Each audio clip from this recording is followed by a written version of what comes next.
All right, ladies and gentlemen, let's look at simplifying radicals. This is something you may have seen before, or it may be rather new to you, but we're looking at specifically square roots and looking to see if we have a perfect square embedded as a factor in the radicand.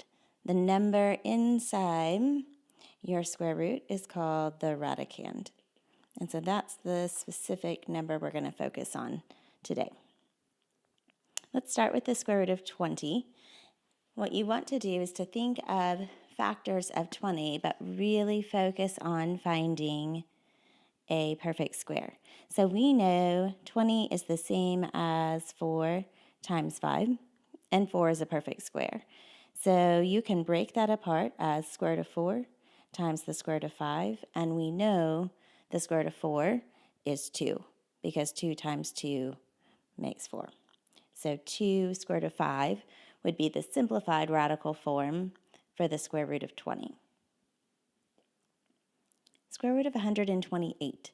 So that radicand is significantly larger, and off the top of my head, I am not able to tell you exactly the largest perfect square that is a factor of 128.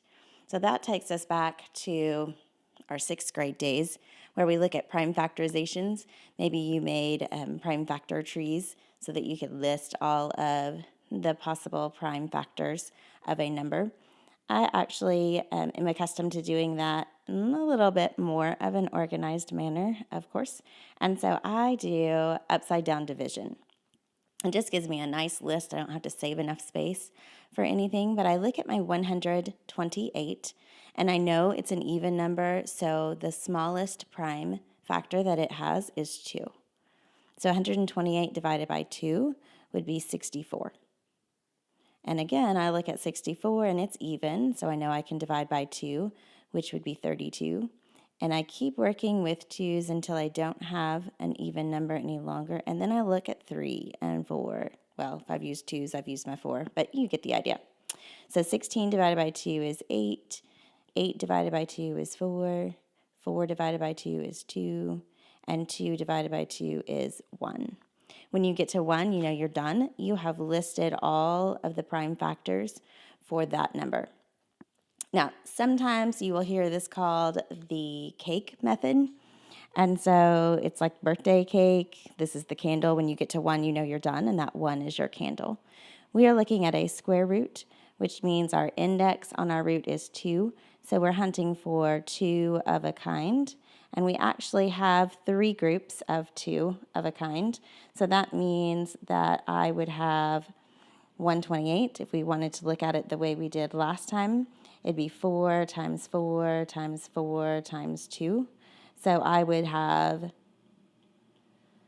3 perfect squares of 4 embedded. 2 times 2 times 2 times the square root of 2, because I have this one leftover guy who's going to stay inside of the radical. 2 times 2 is 4, times 2 is 8, so 8 square root of 2. You can also just multiply your groups. 2 times 2 times 2 is 8. Leftovers stay inside, just like the refrigerator. So 8 square root of 2. Okay, square root of 60. Let's try our prime factorization for this one. It is an even number, so I can divide by 2. 60 divided by 2 is 30. 30 divided by 2 is 15, which is odd. An odd number, not an even, so I can't divide by 2 anymore, but I do know that 3 is a factor of 15. So 15 divided by 3 is 5. 5 divided by 5 is 1. We get to 1, we know we've listed all of our prime factors.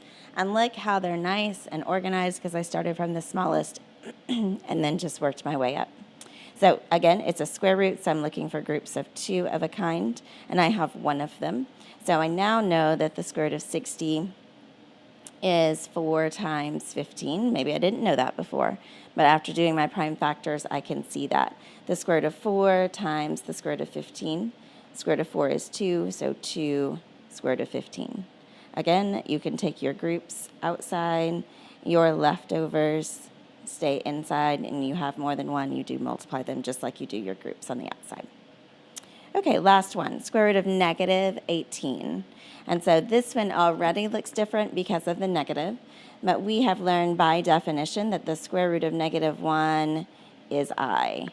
No real solution, but it gives us an imaginary solution and sends us to the land of i's. So I'm going to immediately extract that negative 1 as I and just work to simplify my square root of 18. So off to the side. Maybe you know, but in case you don't, 18 is even. And so 18 divided by 2 is 9. 9 divided by 3 is 3. 3 divided by 3 is 1. You get to 1, you know you've listed all of your prime factors. I have a group of 3s. Groups go outside, and leftovers stay inside.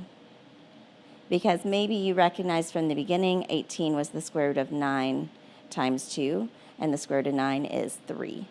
Don't forget to tuck your I in. Traditionally, we put it immediately in front of the radical. Kind of uses the same notation as variables. Even though I is a number, we treat it the same as far as our notation. So we wouldn't say I3 root 2. We'd say 3I, just like we would say 3x.